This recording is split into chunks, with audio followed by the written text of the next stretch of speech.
The first thing Emily noticed was that her cattle had stopped rushing toward the feed trough. For years, the moment she opened the gate, her cows would charge across the pasture like they were racing toward a prize. But that summer, something changed. They started walking slowly. Then they began gathering near one particular section of the farm, a section Emily had planted with something her neighbors thought was completely useless: sunflowers. And the strangest part? Emily had spent only $55 on the seeds. At first, nobody believed the flowers could make any difference. Her neighbor even laughed when he saw her planting long rows of sunflowers around the cattle pasture.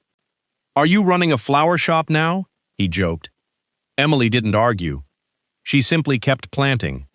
She had purchased the seeds after noticing that her cattle were struggling during the hottest part of the summer. The pasture was drying out. The grass was losing its color, and every afternoon the cattle would stand under the few trees available, packed tightly together, trying to escape the brutal heat. Emily couldn't afford an expensive irrigation system. She couldn't afford to buy additional land, and she didn't want to spend thousands of dollars on feed, so she started looking for another solution. That's when she came across something that caught her attention: sunflowers. They weren't just pretty flowers. Their tall stems could provide shade. Their deep roots could reach moisture farther below the surface, and their large leaves could help protect the soil from the intense summer sun. Emily wondered, what if she planted them around the pasture? It sounded simple, maybe too simple. So she bought $55 worth of seeds. Then she planted them along the southern and western edges of the cattle fields. For several weeks, absolutely nothing happened. The seeds disappeared beneath the soil. Her neighbors continued doing what they always did. They harvested their crops, they fed their cattle, and they waited for Emily's experiment to fail. Then the sunflowers appeared.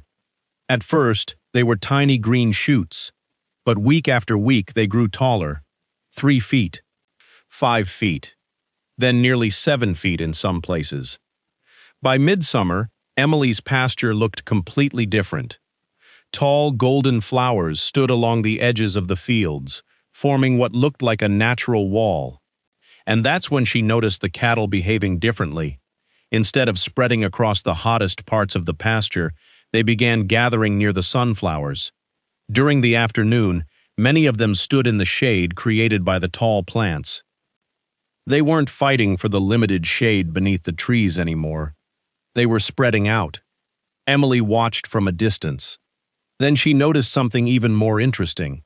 The cattle were spending more time grazing near the sunflower rows. At first, she thought they were eating the flowers, but they weren't. They were grazing on the greener vegetation growing beneath and around them.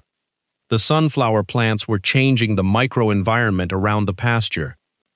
Their leaves were blocking some of the intense sunlight. Their roots were interacting with the soil, and their fallen plant material was eventually returning organic matter to the ground. The difference wasn't magical. It was ecological. But Emily wasn't prepared for just how noticeable the change would become.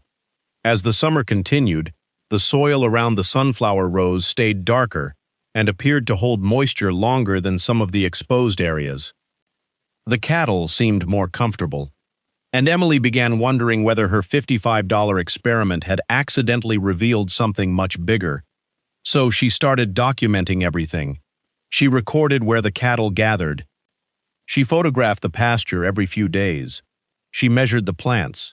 She even began comparing the soil near the sunflower rows with soil from more exposed sections of the farm. Then something happened that she never expected. A local agricultural researcher heard about the experiment. He wanted to see the field. Then another person came, and another. Before long, Emily had people asking questions about the strange sunflower rows surrounding her cattle pasture. They weren't interested because sunflowers were revolutionary. They were interested because Emily had created a simple field experiment that demonstrated how plants could influence the environment around them. And that was the real lesson. Farmers often search for complicated solutions, expensive equipment, new technology, special chemicals. But sometimes, the answer begins with something incredibly simple: a seed, a little soil, and a willingness to try something different. By the end of the season, Emily hadn't become rich from the sunflowers. She hadn't discovered some secret miracle fertilizer. But she had accomplished something far more valuable. She had learned how her land responded when she worked with nature instead of constantly fighting against it. And the $55 she spent on those seeds had completely changed the way she looked at her farm. Her neighbors weren't laughing anymore. Some were asking where she bought the seeds. Others wanted to know how she planted them. And Emily? She was already planning next year's experiment. Because now she knew something her cattle had shown her before anyone else understood it. Sometimes, the smallest investment on a farm can lead to the biggest question: what else have we been overlooking?